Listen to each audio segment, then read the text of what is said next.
Selamat pagi, perkenalkan nama saya Reza Magdalena Ritonga, mahasiswi PJJ Manajemen dari Universitas Siber Asia. Saat ini saya akan mempresentasikan materi tentang perekonomian Indonesia, khususnya mengenai fenomena income trap dan bagaimana Indonesia dapat keluar dari jebakan tersebut.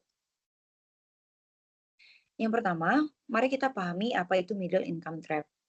Secara sederhana, middle income trap adalah kondisi di mana suatu negara berhasil naik dari kelompok berpendapatan rendah menjadi berpendapatan menengah.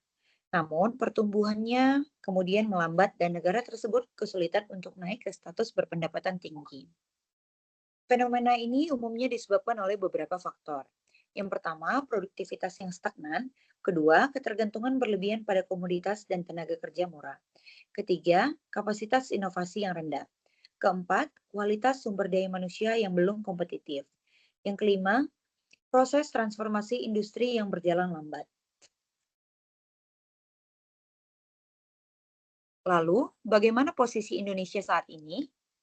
Saat ini Indonesia tergolong sebagai upper middle income country dengan gross national income per kapita tahun 2023 sekitar 4.580 US dollar. Indonesia telah menetapkan target untuk menjadi negara maju pada tahun 2045 yang dikenal sebagai visi Indonesia Emas 2045.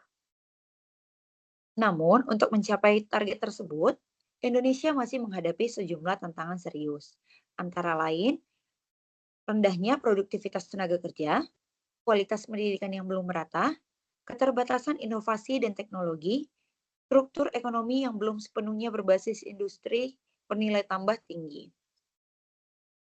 Untuk keluar dari middle income trap dan menjadi negara maju, Indonesia perlu menjalankan 5 langkah utama. Yang pertama, meningkatkan produktivitas. Kedua, memperkuat kualitas sumber daya manusia. Yang ketiga, mempercepat inovasi dan teknologi. Keempat, mendorong industrialisasi bernilai tambah. Kelima, memperkuat stabilitas makroekonomi. Dalam mewujudkan langkah-langkah tersebut, terdapat 3 instrumen kebijakan utama yang akan dibahas lebih lanjut, yaitu yang pertama, kebijakan fiskal. Kedua, kebijakan moneter. Ketiga, kebijakan utang luar negeri. Ketiga instrumen inilah yang akan kita bahas lebih lanjut dalam slide-slide ke depannya. Yang pertama, kebijakan fiskal. Kebijakan fiskal mencakup 3 area reformasi. Yang pertama, reformasi sisi penerimaan. Salah satu permasalahan mendasar Indonesia adalah tax ratio yang mahnya sekitar 10-11% dari PDB. Jauh di bawah rata-rata negara berkembang maupun negara maju.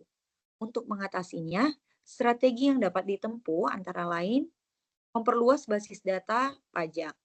Yang kedua, mengintegrasikan NIK dengan NPWP. Hal ini sudah direalisasikan oleh DJP sejak tahun 2026. Yang ketiga, implementasi core tax. Yang keempat, mengurangi tax avoidance. Yang kelima, reformasi pajak properti dan kekayaan. Dan yang keenam, mengoptimalkan penerimaan negara bukan pajak dari sumber daya alam. Dampaknya, pemerintah akan memiliki ruang fiskal yang lebih besar untuk mendanai pembangunan. Kemudian reformasi sisi belanja. Reformasi ini dilakukan dengan menggeser belanja ke sektor-sektor produktif seperti infrastruktur logistik dan transportasi, pendidikan dan pelatihan vokasi, kesehatan, digitalisasi pemerintah, energi dan teknologi, serta riset dan pengembangan. Tujuannya adalah meningkatkan produktivitas nasional, menurunkan biaya ekonomi, dan mendorong pertumbuhan jangka panjang. Yang ketiga, yaitu investasi pada modal manusia. Peningkatan kualitas SDM merupakan kunci utama untuk keluar dari middle income trap karena produktivitas tenaga kerja menjadi penentu utama keberhasilan suatu negara menuju status negara maju. Kebijakan yang dapat difokuskan meliputi peningkatan kualitas pendidikan, pelatihan vokasi, upskilling dan reskilling tenaga kerja, insentif pelatihan bagi perusahaan, dan perluasan jaminan sosial. Hasilnya, diharapkan berupa tenaga kerja yang lebih produktif, adaptif terhadap teknologi, dan memiliki daya saing global. Instrumen yang kedua ialah kebijakan moneter.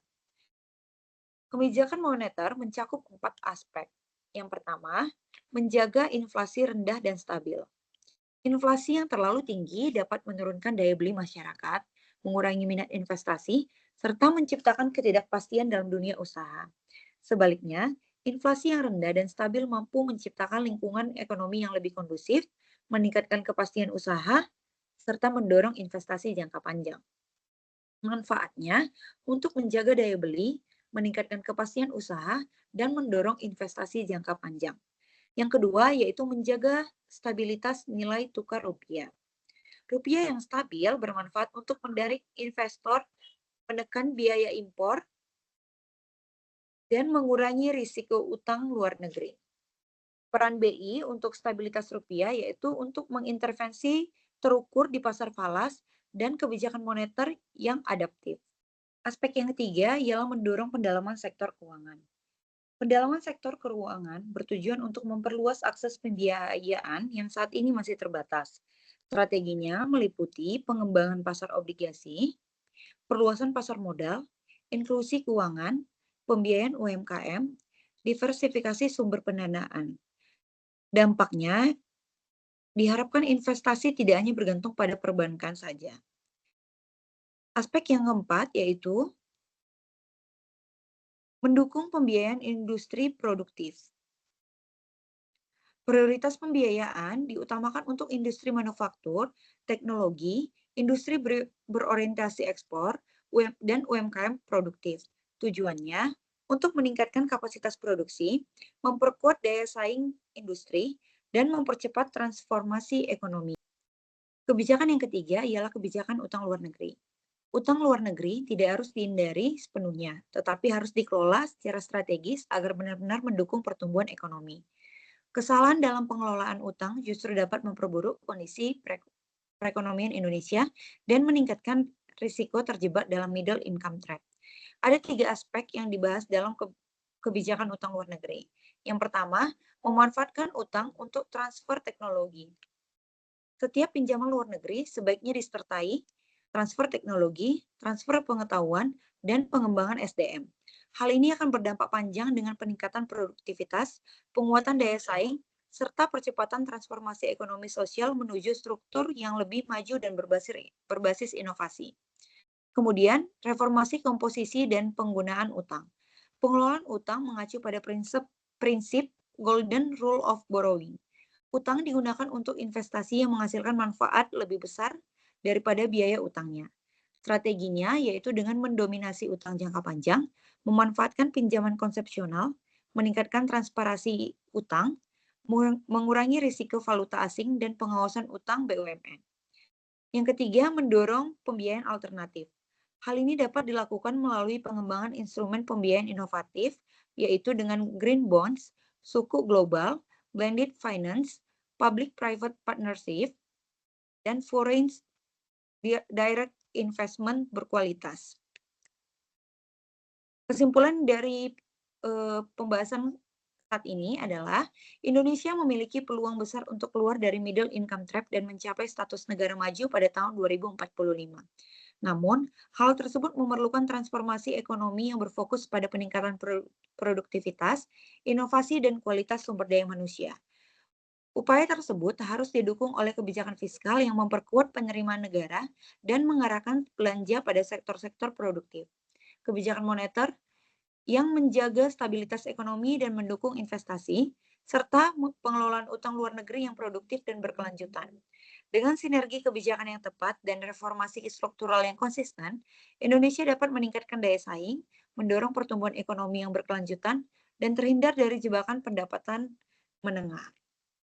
Sekian presentasi dari saya. Terima kasih.